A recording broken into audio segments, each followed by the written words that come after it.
بسم الله الرحمن الرحيم أنا له مقعي مستلفيس وعرب وحرب أنا ندلو ذاقو مع نصير وكال سدبات ذا إلى ذي خوينا أنت مع صدر ما حكوا بلا ونساسيدتنا qof baan u tabaasi xoogaa walina waan hilmaami waayay xasuusteedaan ku noolahay xoogeedana waan u baahday intaan dunidan dhex joogay naxariistii hooyo ma helin xabaal baa layga geeyay xaq baa helay aan qalaynin oo xayaatada soo afmeera dadkana qofkaad u jeclayd xambaartaa qalbiga oo la ligama daayo indhaha idinkama dhammaato qalbigu wuu xamili waayay anaan hooyaba maqlaynin inaan dunidan dhex joogo ifkaba hooyadii keentay hooyadii dhashay ay kaabtay hooyadii dunidaani keentay hooyadii la soo dadaashay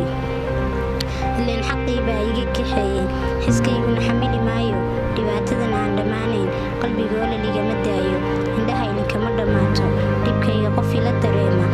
markaan ku arko waan ka maqsuudila murugadan qabee hooyoy macaan sidii hooyo ii ahaada dhammaan dunidan ka waayey hubaal hooyaan u xiisay inaan sabro waajib waaye inaan xamilana dan waaye ilmada celiyana gar waaye alla u naxariiso hooyo muuqaagu iga maydhila dhibtaan soo maree